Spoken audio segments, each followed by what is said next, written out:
What's up guys, Dave here from thegadgetbook.com, and today we've got a review of the Blackberry KEYone. So without further ado, let's go ahead and jump right on into it.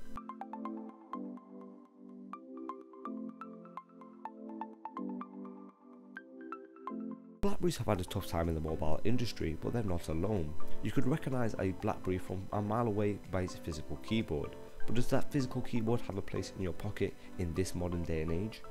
So having a look around the Blackberry KEYone, you'll be able to notice a few new things about the device, such as it's running Android, but we'll get to that a little later on.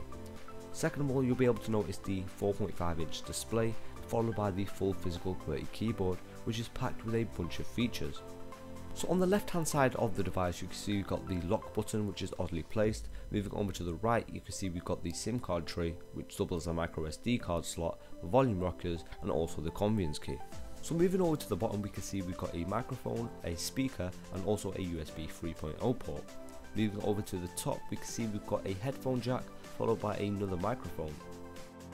So the KEYone is constructed of a aluminum frame with a soft rubberized texture on the back, which makes the device easy to hold. And you can also see the camera on the back also has a glass lens, so it won't get scratched easily, and it's also accompanied by a two-tone flash. So the KEYone runs Android Nougat with Blackberry software added in. It does look like it's stock Android, however you do have Blackberry software tweaks here and there. You have access to all Google Play apps and games, and also the Blackberry Hub, which is the highlight of the software. It combines all your notifications, messages, calls and events into one streamlined location, and you can also add accounts for just about everything: BBM, emails, Facebook, Instagram and whatnot. So the Blackberry launcher also has a few tricks up its sleeve. You'll notice a few icons with 3 dots underneath.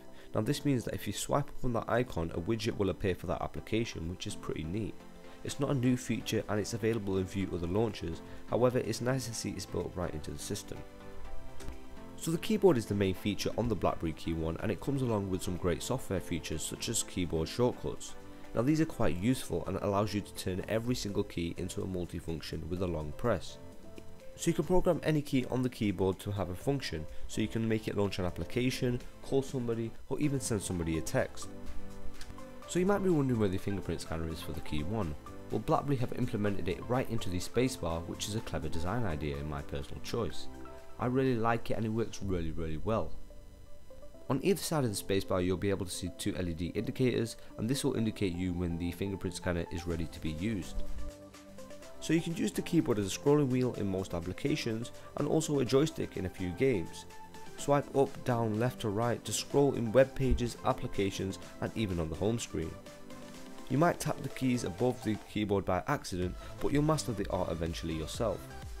So the front facing camera holds an 8-megapixel sensor which takes great selfies. Everything you would expect from a front facing camera, but with a bit of extra quality. The rear camera on the KEYone is a 12-megapixel shooter with face detect, autofocus, a bright aperture of f2.0 and a dual LED flash. The camera is the same as the camera on the Google Pixel, however the software that processes the image is quite different.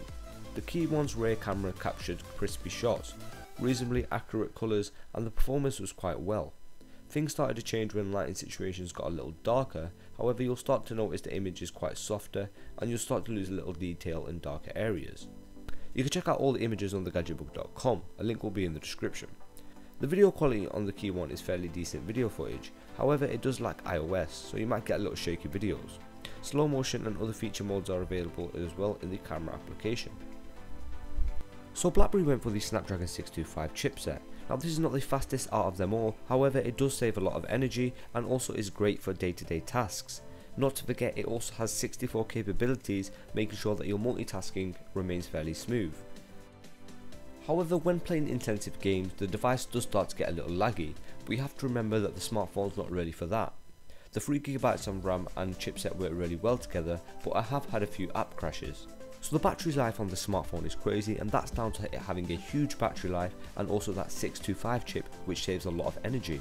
It lasted me a whole day without a charge, and I was using it to search the web, play music and other various tasks throughout my day. I didn't really take notice of the battery life because I thought it would die on me quickly, but after I was using the device and I realised it was still going, I was very surprised.